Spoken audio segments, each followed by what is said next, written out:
नरेंद्र मोदी जी के लिए यह चुनावी साल है। बतौर प्रधानमंत्री लाल किले की प्राचीर से वो आखिरी बार भाषण देंगे और इस बार जब वो चुनाव में जाएंगे तो तय होगा कि उनका जो ताज है वो बच रहा है या वो ताज जिसको संभालने की कोशिश कर रहे हैं वो संभल पाएगा या नहीं संभल पाएगा।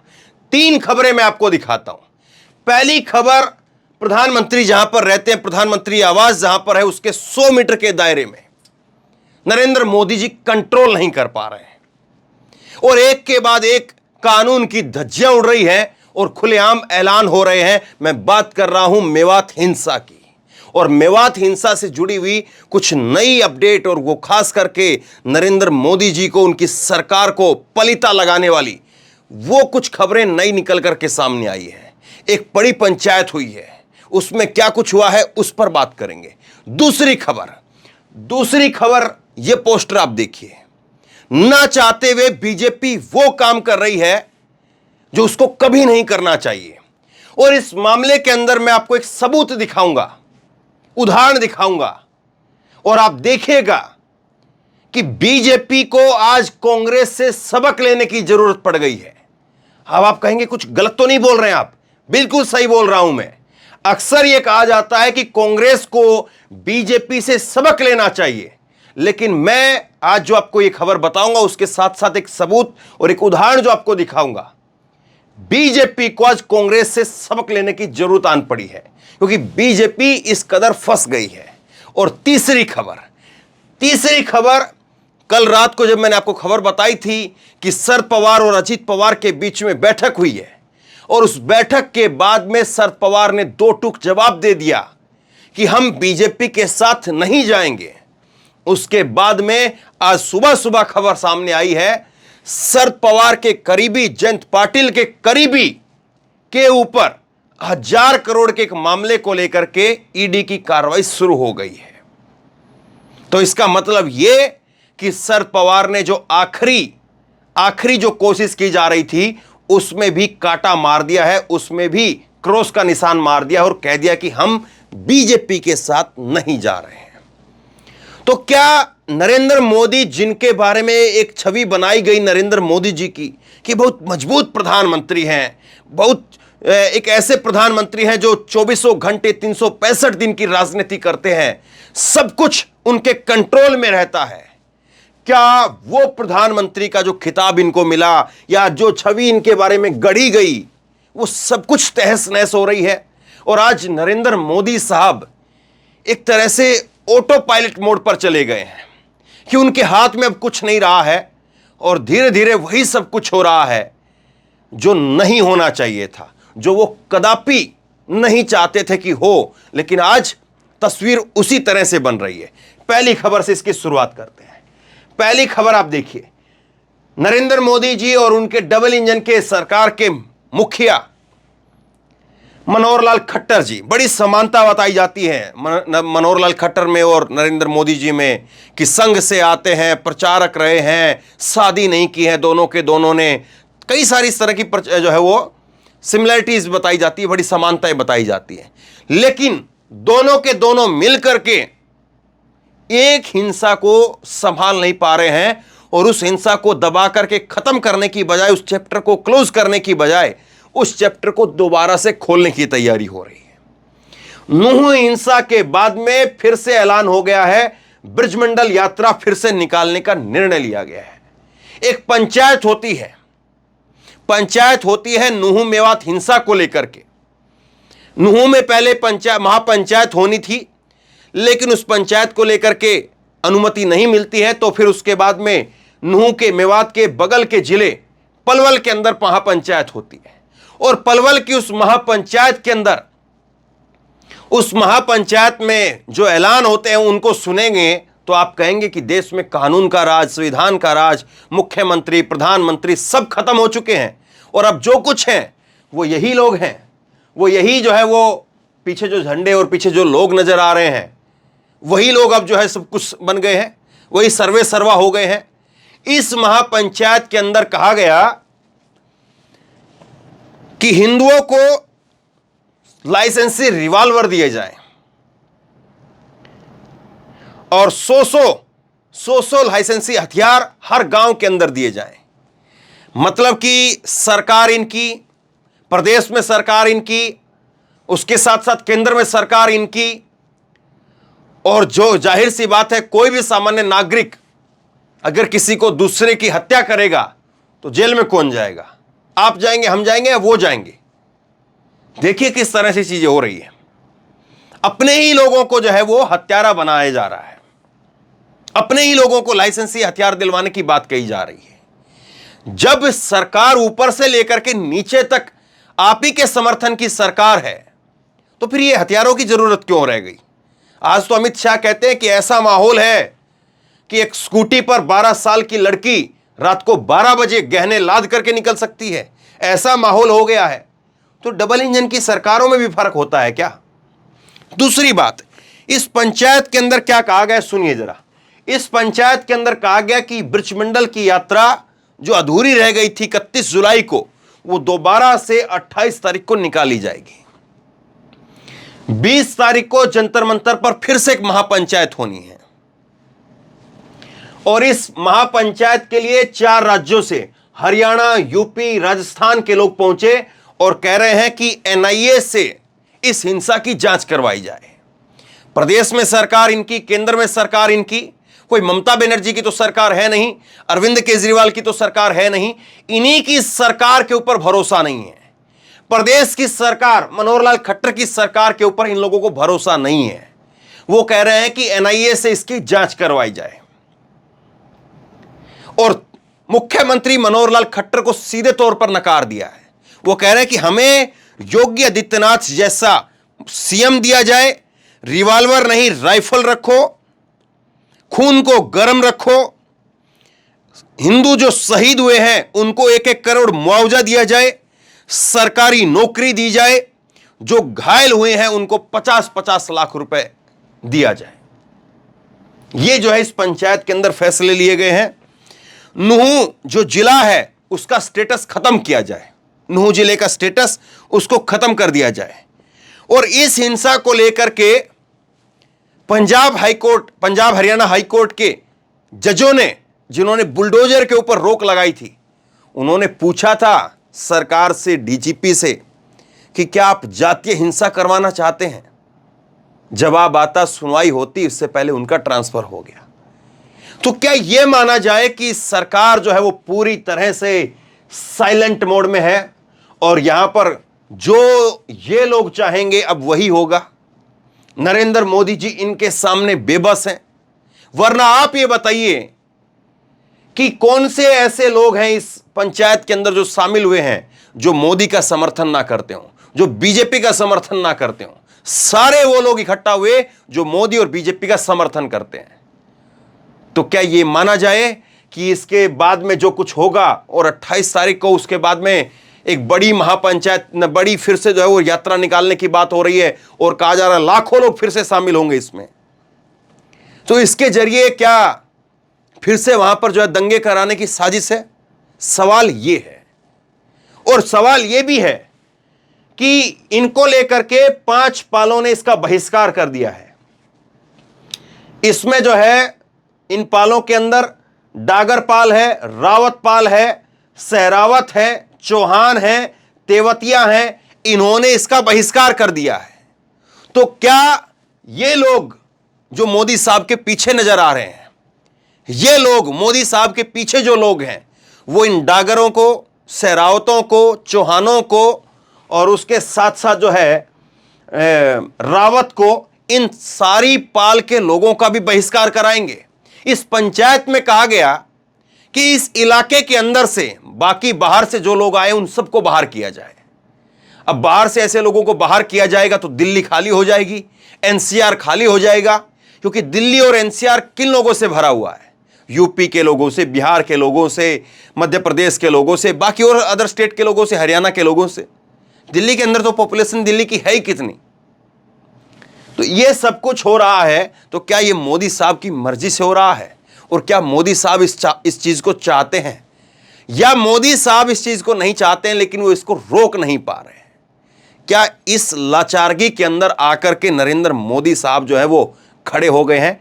पहली खबर और पहला सवाल यह सबसे बड़ा। अब दूसरी खबर पर चलिए। दूसरी खबर, यह पोस्टर आप देखिए। प्रियंका गांधी के ऊपर, कांग्रेस के नेताओं के ऊपर, कमलनाथ पर, अरुण यादव पर, इन सब पर 41 अलग अलग जिलों के अंदर एफआईआर दर्ज कराई जाती है। एक ही धाराएं हैं। अब जाहिर सी बात है, अगर प्रियंका गांधी ने कुछ गलत किया है, सरकार को लगता है कुछ गलत हुआ है, तो अगर एक एफआईआर भी दर्ज होगी तो भी जो है वही बात होगी, तो भी सरकार जो है उतनी ही सजा दिलवा सकती है। एक एफआईआर से अगर भोपाल के अंदर एक एफआईआर करवा दी जाती तो सरकार उस पर भी कार्रवाई करके उतनी ही सजा दिलवा सकती है। ऐसा तो है नहीं कि 50 जिलों में एफआईआर हो जाएगी तो उसकी सजा कुछ खास मिलेगी। अब दूसरी जो चीज है वो ये है कि बीजेपी को प्रियंका गांधी से ज्यादा डर है, कांग्रेस से ज्यादा डर है, या बीजेपी को डर है वो इस पोस्टर से ज्यादा डर है। ये पोस्टर छपा था कर्नाटक के अंदर, और कर्नाटक में पोस्टर छपा और कर्नाटक के अंदर कहा गया 40% पे सीएम की सरकार है कि आप पेटीएम से 40% पे करिए और सीएम आपका काम करेंगे।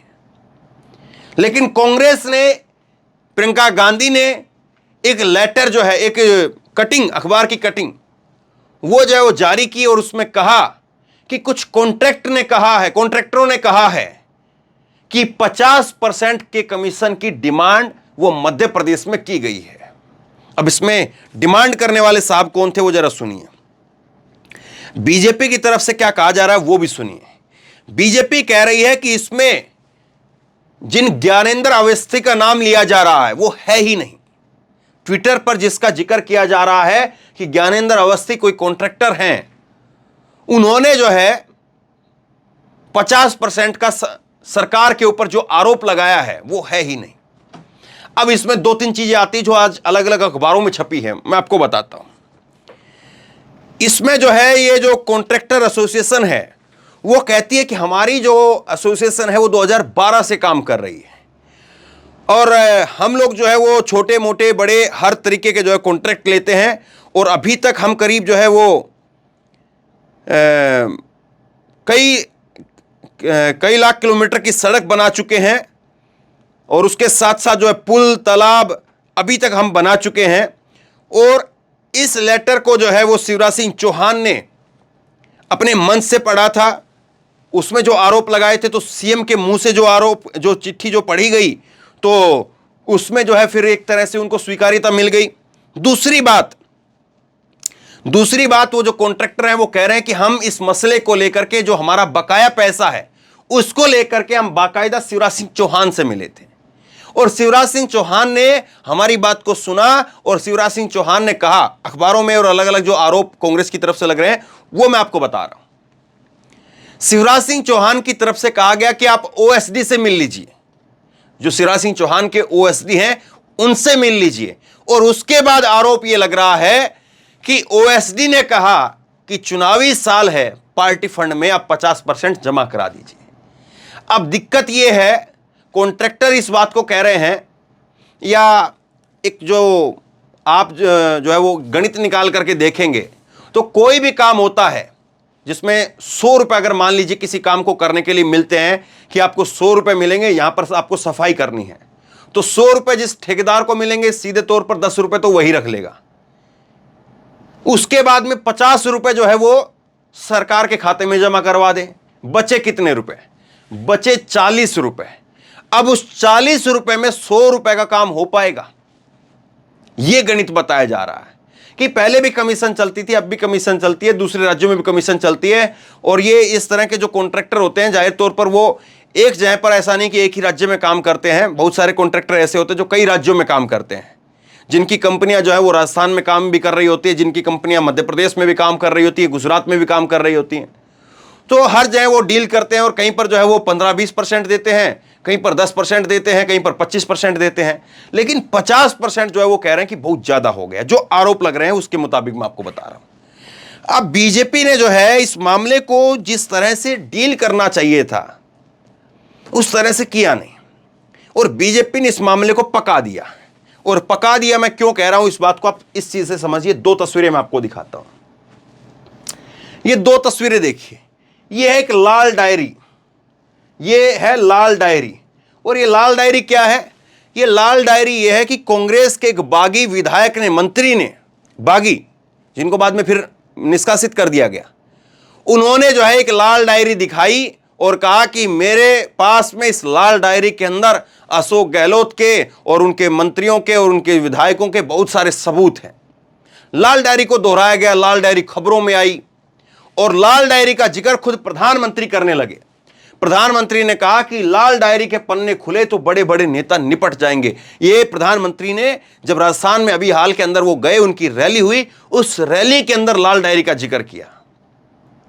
लेकिन देखिए, लाल डायरी समय के साथ में लील गई, खत्म हो गई। अशोक गहलोत ने जो है जो कैसेट लगाई, वो कैसेट लगाई अपनी योजनाओं की और उसी का जो है वो गुणगान कर रहे हैं, उसी को जो है वो आगे बढ़ा रहे हैं। लाल डायरी का जिक्र जो है वो कितना दिख रहा है आपके सामने है, और अशोक गहलोत ने इस मुद्दे को कैसे जो है वो मोम की तरह से पिघला दिया। लेकिन बीजेपी इस एफआईआर वाले मुद्दे से जो 50% का जो आरोप उनके ऊपर लगा है, अब जाहिर सी बात है कांग्रेस के नेता इस मामले को लेकर के गिरफ्तारियां देने के लिए चले जाएंगे। तो ये मामला 50%, 50%, 50%, 50% ये खबरों में चलता रहेगा, ये खत्म नहीं होगा। और बीजेपी ने इसको चुनाव के लिए, और जिसमें प्रियंका गांधी का नाम है, चुनाव के लिए कांग्रेस को एक बड़े हथियार के रूप में बैठे बैठाए दे दिया है। तीसरी खबर पर आई। तीसरी खबर यह है कि किसी न किसी तरीके से शरद पवार को बीजेपी अपने खेमे में करना चाहती है, और उसको लेकर के कल देर रात मैंने आपको खबर बताई कि शरद पवार और अजीत पवार के बीच में बैठक होती है। पहले बैठक कहीं और होनी थी, एक होटल में होनी थी, बाद में एक कारोबारी है उनके घर पर बैठक हुई। लेकिन इस बैठक के बाद में शरद पवार ने कह दिया साफ तौर पर कि भाजपा के साथ में हम नहीं जाएंगे। भतीजे के साथ में मुलाकात के बाद में शरद पवार ने सिरे से खारिज कर दिया कि हम भतीजे के साथ में नहीं जाएंगे, हम बीजेपी के साथ में नहीं जाएंगे। लेकिन जैसे ही ये खबर सामने आती है, आज सुबह की 12 बजे की खबर मैं आपको बता रहा हूं, 12 बजे की आज सुबह की खबर, और ये खबर कहती है कि ईडी ने जयंत पाटिल से जुड़े हुए 1000 करोड़ के मामले में उनके करीबी से पूछताछ की है। जयंत पाटिल कौन है? जयंत पाटिल शरद पवार गुट के नेता हैं। ईडी ने उनके करीबी का बयान जो है वो रिकॉर्ड किया है, दर्ज किया है। इसका मतलब क्या है? इसका मतलब यह है कि शनिवार को परसों जो बैठक हुई उसमें दाल गली नहीं, उसमें बात बनी नहीं, और इसीलिए यहां से जो है वो परिंदों को आजाद कर दिया गया। कहा गया कि जाओ कुछ ढूंढ के लाओ, कुछ दिखा के लाओ। ये जो जिस तरह से आज एक आम धारणा बन गई है ईडी को लेकर के, अगर कुछ मीटिंग के अंदर पॉजिटिव संकेत मिले होते, अगर मीटिंग में यह हुआ होता कि हां शरद पवार वापसी आ रहे हैं, 15 दिन में आ जाएंगे, 5 दिन में आ जाएंगे, तब आ जाएंगे या तब नहीं आएंगे, अगर कुछ इस तरह से पॉजिटिव संकेत मिलते तो आज सुबह यह खबर नहीं आती। आज सुबह यह खबर आई है, इसका मतलब यह है कि मोदी जी के हाथ यहां पर भी खाली हैं। और केवल यहां पर नहीं, चाचा भतीजा तो और सिरदर्द कर रहे हैं। बिहार के अंदर 2 ही बड़े राज्य जहां पर खेल खराब हुआ है, महाराष्ट्र और बिहार, 2 बड़े राज्य जहां पर खेल खराब हुआ है।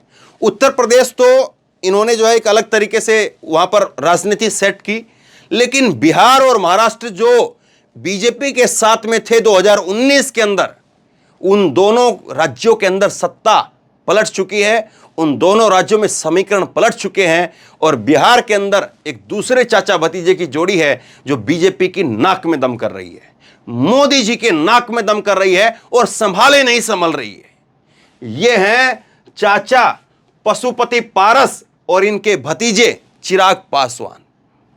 क्या कहा है चाचा साहब ने? सुकेश रंजन ने ट्वीट किया है कि महाराष्ट्र के चाचा भतीजे की चर्चा तो बहुत है, जरा एनडीए के चाचा भतीजा को भी देखिए। पशुपति पारस मानने को तैयार नहीं है, कह रहे हैं किसकी औकात है, दुनिया की कोई ताकत मुझे हाजीपुर से चुनाव लड़ने से नहीं रोक सकती है। मामला क्या है? मामला यह है कि हाजीपुर से ये सांसद हैं, और हाजीपुर से जो कि चिराग पासवान के पिता की सीट रही, और वहां पर जो है वो चिराग पासवान अब खुद चाहते हैं कि हम इस बार चुनाव लड़ें। लेकिन चाचा सीट छोड़ने के लिए तैयार नहीं है। और ये कौन कहां पर लड़ेगा, इस खींचतान में कहां पर बाजी जाएगी ये मालूम नहीं। और इसके साथ साथ जो है यहां पर महाराष्ट्र में भी सिरदर्द बना हुआ है, एक बिहार के अंदर भी सिरदर्द बना हुआ है। और बिहार के अंदर एक और जो है वीडियो वायरल हो रही है, और एक पत्रकार हैं, इन्होंने जाकर के जमीन पर, जो मैंने कल आपको कहा था, परसों जब आपको खबर बताई, परसों देर रात को, जब शनिवार को मैंने आपको देर रात खबर बताई, और मैंने कहा था कि ऐसे तो कोई भी जाकर के घोषणा कर देगा अपने खेतों में खड़े होकर के कि देखो मेरा ये रहा एम्स, वैसे ही सेम टू सेम स्थिति आज है। जिस जमीन के बारे में नरेंद्र मोदी साहब ने कहा कि एम्स खुल गया है, उस जमीन पर देखिए आप, पानी भरा हुआ है, घास उगी हुई है, खेत के खेत है, अभी कुछ नहीं है वहां पर। और एक पत्रकार ने वहां पर जाकर के जो है वो बिहार से एक जो है वो स्थानीय पत्रकार है, वहां पर जाकर के फेल कर दिया है। तो ये चीजें बता रही हैं कि 2024 के चुनाव में, 2024 के चुनाव के लिए, इस चुनावी साल में नरेंद्र मोदी जी के सिक्के उनके हिसाब से नहीं उछल रहे हैं, उनके हिसाब से नहीं पड़ रहे हैं। जो पत्ते वो फेंकना चाह रहे हैं, वो पत्ते उस हिसाब से नहीं निकल करके आ रहे हैं जिस हिसाब से वो चाहते हैं। और चुनावी साल में ये संकेत क्या कहते हैं, इसको कहने की जरूरत नहीं है। ये संकेत किस ओर इशारा कर रहे हैं, इस बात को लोग बखूबी समझते हैं। तो बहरहाल आप बताइए कि मोदी साहब के सितारे वाकई बुलंदी की तरफ जो है इशारा कर रहे हैं, या जिस तरह से अभी जो समीकरण जो खराब हो रहे हैं, एक जगह नहीं, दो जगह नहीं, तीन जगह नहीं, पता नहीं कहां कहां पर, और पता नहीं अभी आगे कहां कहां पर होंगे। तो क्या वाकई इनका असर 2024 के चुनाव पर पड़ेगा या नहीं पड़ेगा? आप क्या सोचते हैं? नीचे कमेंट बॉक्स में लिख करके जरूर बताइए। इस वीडियो को खूब शेयर कीजिए, लोगों तक पहुंचाइए, और इसी तरह की तमाम खबरों के लिए ऑनलाइन न्यूज इंडिया को सब्सक्राइब कीजिए। साथ में जो बेल आइकन है, घंटी है, उसको जरूर दबाइए, ताकि जैसे ही कोई खबर अपलोड करें उसकी नोटिफिकेशन सीधे सबसे पहले आपको मिल सके। और अगर ये वीडियो फेसबुक पर देख रहे हैं तो हमारे पेज को लाइक कीजिए, फॉलो कीजिए और इस खबर को शेयर कीजिए। धन्यवाद।